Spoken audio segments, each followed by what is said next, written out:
pakai handscoon, bantu pasien memeringkan telinganya. Ya sama seperti halnya tadi, kita lihat telinga mana yang terindikasi banyak serumennya. Nah ini kayaknya, ini teh apa namanya? Nah kalau ini, kalau bisa lebih sangat miring. Oh, buat lebih miring irigasi mata. Eta kah? Bantal itu. Itu mah kenal tuh. Mudun gitu tuh. Nah, mudun ya. Kenapa mudun? Supaya tadi prinsipnya sama kayak mata, supaya dia kotorannya jatuh dan memudahkan, ya. Kemudian bengkok, jadi kekotorannya gorolong. Nanti tolong Bapak pegangin ini ya, sebentar ya. Kira ini perlu.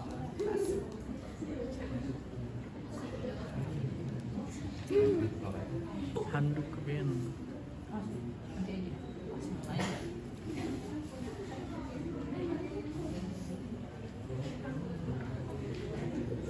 Itu ngajarin ngerajang kita bener kan serbaguna. Kenapa? Yang bikin bengkok. Kemudian kita isi, kita pakai ini aja dulu. Wih. 60. Kita coba dua-duanya ya. Biasanya kalau ini semprotannya udah kenceng. Udah masukin kan besi ya gitu. Hah? Besi. Enggak. Ini mah nggak besi. Kalau yang di THT itu. Oh iya, kalau yang THT mah besi karena mesin. Disemprot. Disemprotkan. Sama disemprotkan. Bisa pernah nggak tertangkap gara-gara pakai obat tetes telinga nih, jadi nggak batu nih. Oh gitu? Nggak batu. Obat tetes telinganya bikin jadi malah keras gitu. Jadi keras. Wah, Jadi sakit. Mang Ujang tuh warung gitu kan. Mang Ujang. Mang Ujang tuh warung kerja tuh. Terus kumaha tuh? Nyeri calangap, pas namanya nyeri calangap, dan nyeri calangap mungkin lagi nggak kadet bener. Ini ceritanya alat cairan yang sudah dimasukkan, Ya, sudah dimasukkan. Kemudian Harus, sebelum hangat. ini disiapkan dulu. Sebelumnya kita bersihkan dulu telinga pasien. Menggunakan kapas. Ya. Bisa yang pertama kita bersihkan daun telinganya dulu, karena telinga Daun bagian telinga luar. terlebih dahulu. Oke. Bagian luar, kemudian bagian luar itu sampai batas bolongnya.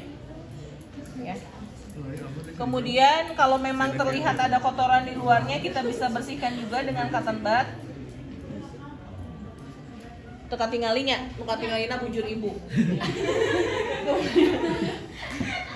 Tadi periksa otoskopnya, apakah sepertinya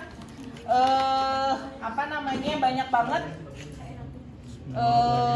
ya banyak banget kotoran telinganya. Kemudian setelah itu sesuaikan suhu cairan yang akan dimasukkan. Kemudian minta klien untuk memegang bengkok. Kemudian cek suhu pasiennya ya tadi apakah sesuai dengan kondisi pasien. Airnya. Kemudian Sesuaikan menggunakan dengan kondisi termometer. air. Kemudian tarik. Nah, cara memasukkannya kita langsung ke irigasinya. Cara mengirigasinya adalah ini kan kayaknya nggak kumanya. Jadi untuk supaya bisa masuk ke dalam telinga bagian dalam, ininya diregangkan ke atas. Diregangkan. Ya, ininya ditarik. Kemudian disemprotkan, jangan menyemprotkan ke dalam ya. Hah? Tapi ke dinding. Atas. Ya, jadi jangan menyemprotkan, langsung nyemprot ke Tadi tengah. nanya. Jadi jangan begini posisinya. Jangan begini. Tiis aja.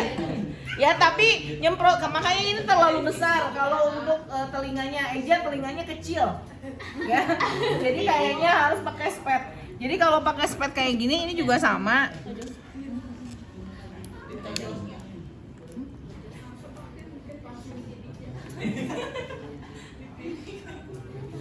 Berarti kan dinding. Ya, jadi karena Dinding dindingnya seperti kita lihat di sana, jadi disemprotnya ke dinding tiisnya aja. Nah, jadi semprot sampai ke dinding dalam. Jadi jangan sekali-kali nyemprot ke tengah. Karena kalau nyemprot ke tengah, kotorannya akan masuk ke dalam. Jadi dibekahan heula tuh. Oh, Paham nggak? paham. Jadi biarkan dia masuk ke dalam kotorannya itu perlahan airnya. Jadi kalau kita masukkan ke dalam dengan semprotan yang sangat kencang, nanti malah ke dalam airnya, kotorannya, ya. Jadi kalau setelah itu, ini Eja kebetulan telinganya kecil, jadi Ibu Hese ngajuwirna, ya. Nah gitu ya. Kemudian kita elap dengan kasa atau dengan kapas. Nah, kalau tiba-tiba ngegurujuk China, ngegurujuknya apa ya? Keluar. Ngagolontor. Ya, sarua ada orang Sukabumi pasti nyaho ngegurujuk. Ngagolontor. Ngegelontor dengan cepat ya, karena kayak di kompa sih sebenarnya. Karena posisinya begini, nanti takutnya kan air terus disemprotkan ke dindingnya. Nanti kan banyak cairan yang ada di dalamnya. Kalau dia memang kotorannya sudah mulai melembek, itu biasanya keluar banyak. Keluar serangan. Kalau memang kotorannya nggak terlalu keras kayak batu. Tapi kalau udah nggak bisa dengan irigasi manual seperti ini, biasanya dengan irigator yang kencang, ya, dengan diobati dulu supaya kotorannya kuat. Nah, jadi posisinya begini. Biarkan dulu beberapa saat, takutnya dia lagi memproses di dalam, takutnya dia keluar nanti, ya. Seperti itu, udah selesai, yakinkan dulu kotorannya sudah keluar dengan baik. Kemudian kita setelah dielap, kita juga bisa membersihkan bagian yang memang kotor di daerah. Ini untuk bagian luar saja, ya.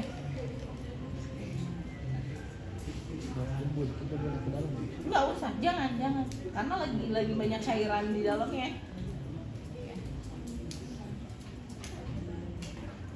Kita rapikan alatnya.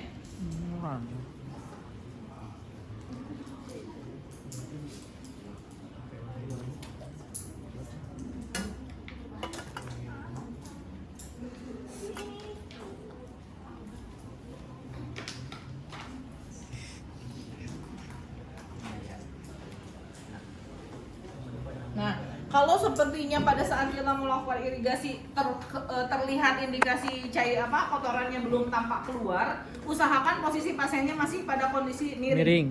Terus si bengkok jangan dulu diangkat, ya. Takutnya sepertinya kita keluar ternyata keluar, maksudnya lagi berproses. Biarkan dulu. Anjuran kepada pasiennya untuk tetap posisinya adalah miring, ya. Kecuali kalau pada saat kita melakukan irigasi ternyata sudah pada keluar, ya, sudah aman, baru kita rapikan alatnya seperti itu, ya. Tapi kalau OC mah nggak bisa begitu cepet, ya. OC mah karek renghap nggak bisa ada deh, ya.